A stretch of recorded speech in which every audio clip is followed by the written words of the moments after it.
పత్తి పంటలో మొదటి పిచికారీ ఏం చేసుకోవాలి, అలాగే ఎన్ని రోజులకు చేసుకోవాలి అనేది మనం ఈ వీడియోలో ఫుల్గా తెలుసుకుందామండి.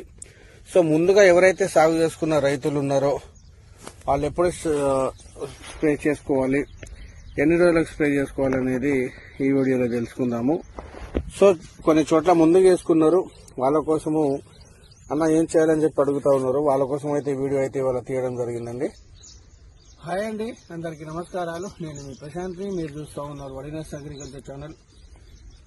చాలా మంది రైతులు ఈ సంవత్సరం మిరప పంట వేయడం చాలా తగ్గించుకున్నారు, పత్తి పంట వేసుకున్నారు. ఆంధ్రాలో చాలా వరకు మేజర్గా ముందుగా ఈ పత్తి సాగు అయితే చేయడం జరిగింది. వాళ్ళు చేసుకుని నెల రోజులు అండ్ నెల 15 రోజులు అంటే 56 రోజులు, కొంతమంది నెల, అట్లా స్టెప్ వైజ్ గా ఏరియాను బట్టి వేసుకోవడం జరిగింది. తెలంగాణలో ఇప్పుడే వేసుకున్నారు. ముందుగా బాగా పెద్దగా ఉన్న వాళ్ళది బాగానే పెద్దగా ఉన్నది. సో ఇప్పుడే కొంతమంది వర్షాలు పడ్డాయి కాబట్టి జర్మినేషన్ ఇప్పుడే అయితే ఉన్నవి. మేజర్ గా నేను చెప్పే మందులు 3 డోసులు చాలండి. కాటన్లోకి 3 స్ప్రేలు చాలు. మొదటి దఫా ఎరువు వచ్చేసరికి మీరు చాలా మంది డిఏపీలు 20 వేస్తారు. 10-26 వేసుకోవడం వలన కింద నుంచి హైట్ వచ్చి గనుపులు బాగా వస్తాయి, సైడ్ బ్రాంచెస్ బాగా వస్తాయి. ఎప్పటి నుంచో చెప్తా ఉన్నాను, 10-26 మొదటి దఫా ఎరువు కట్ట మందు కట్టేసుకోండి. అలాగే స్ప్రేయింగ్ వచ్చేసరికి ఇప్పుడు అటాక్ అయ్యేది అంటే వర్షాలు పడి నాజుగుండి కొన్ని చోట్ల పడకపోవడం వలన ఎర్రబడిపోయి తెగుళ్లకు గురవ్వడము, అలాగే పేనుబంకకి, నల్ల తామరకి, ఎర్రనల్లికి, ముడతలకి డ్యామేజ్ అయి ఉంటుంది. సో వాటి కోసం ఈరోజు మనము ఈ అగ్రిషైన్ కి సంబంధించిన వరాహి, సో ఈ ప్యాకింగ్ చూడండి ఎంత క్వాలిటీగా, అల్యూమినియం బాటిల్. సో ఇది వచ్చేసరికి మనకు అల్యూమినియం బాటిల్ ఎంత లుకింగ్ ఉందో చూడండి.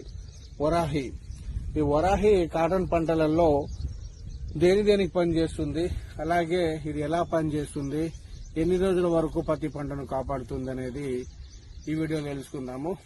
మనకు ఇంత హైట్ రావంగానే స్ప్రే చేసుకోండి. సో ఈ హైట్ వచ్చేసరికి అంటే మాక్సిమం 15 రోజులు, అలా తోట నాటిన దగ్గర నుంచి 15 రోజుల లోపల ఇది ఒక్కసారి స్ప్రే చేయండి. మీ మిరప పంటలలో కింది ముడత, పై ముడత, అలాగే ఆకు వెనకాల ఉండే పేను బంక అంటారు కదా, పేను బంక, నల్లి తామర, ఎర్రనల్లి అండ్ పచ్చదోమ, తెల్లదోమకైతే ఈ వరాహి చాలా బాగా పనిచేస్తుంది. ఈ వరాహిని ఒక్కసారి ఎన్ని ఎకరాలు సాగు చేశారో తెలియదు కానీ ఒక్కసారి ఒక ఎకరాన్ని వాడి చూడండి. ముందుగా వేసుకున్న రైతులు ఎవరైతే ఉన్నారో ఒక ఎకరానికి వాడి చూడండి. సో ఈ వరాహి అనేది చాలా మంది రైతులు వాడారు. సో ఎక్కడంటే ఏపీలో ముందుగా వేసుకున్న రైతులు వాడి అసలు ఇది ఏందన్న ఒక్కసారి స్ప్రే చేయగానే తోట బాగా హైట్ వచ్చింది, పత్తి తోట ముడతలు పోయినవి, నల్లులు పోయినవి, దోమలు పోయినవి అని చెప్పి రైతు అంటా ఉన్నారనమాట. ఆ వీడియో కూడా మీకు పెడతాను. సో ఒక రైతు కావాల్సిందేంది, ఒక రైతు బాగుపడమే కదా. చాలా బెస్ట్ మంది అండి. దీని ప్యాకింగ్ చూస్తేనే మీకు సో ఎంత బ్యూటిఫుల్ గా ఉందో చూడండి. అల్యూమినియం బాటిల్ అది. తర్వాతకి మనకు ఈ గ్రోతింగ్ అనేది దేనికి పనిచేస్తుందంటే మొక్క ఎదుగుదల, సైడ్ బ్రాంచెస్ అంటే గ్రోతింగ్ బాగా వస్తుంది, ఎదుగుదల, అలాగే మనకు మొక్క నీటిగా వస్తుందండి. ఇందులో మనకు ఫుల్విక్ యాసిడ్, అమినో యాసిడ్, అలాగే ఫెర్రస్, జింకు, మెగ్నీషియం ఇలాంటివి, సో మైక్రో న్యూట్రియన్స్ కూడా కలిగి ఉన్నది. దీంతో ఈ 2 కాంబినేషన్ లో ఒక్కసారి స్ప్రే చేయండి మీ పత్తి పంటను. 2 చాలండి, నాకు తెలిసి బ్రహ్మాండమైన రిజల్ట్ వస్తుంది. రాకపోతే వన్స్ నన్ను అడగండి. ఇవి 2 కలిపి మీ యొక్క పత్తి పంటలలో వేసిన 15 రోజుల నుంచి ఎప్పుడైనా వాడుకోవచ్చు. ఇక ఆ పైన ఎప్పుడైనా ఎన్నిసార్లు అయినా వాడుకోవచ్చు. ఒక్కసారి వాడి చూడండి, తర్వాత రిజల్ట్ ఏందనేది మీరే గమనిస్తారు.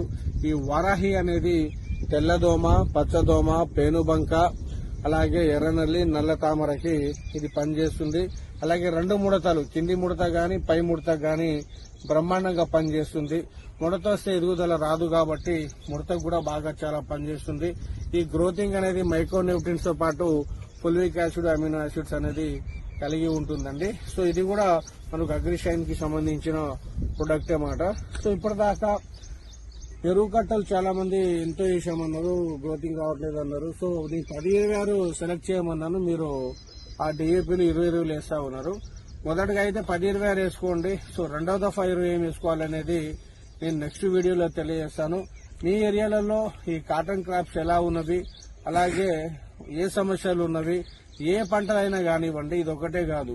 సో ఆంధ్ర, తెలంగాణ ఇవి ఎక్కడైనా దొరుకుతవి, ఎక్కడైనా తీసుకోవచ్చు అనమాట. ఎక్కడైనా అవైలబుల్ గా ఉంటవి, అన్ని షాపులలో దొరుకుతవి. సో ప్రజెంట్ మా ఏరియాలలో మా యొక్క పత్తి పంట ప్రజెంట్ ఈ సిచ్యువేషన్ లో ఉన్నదండి. మీ ఏరియాలలో ఇంకా ఎలా ఉన్నవి, ఇంకా జర్మినేషన్ అయినవా, లేదా క్రాప్ స్టేజ్ లో ఉన్నాయా, లేదా ఎలా ఉన్నవి అనేది కూడా తెలుసుకుందాము. సో బాయ్ అండి, ధన్యవాదాలు.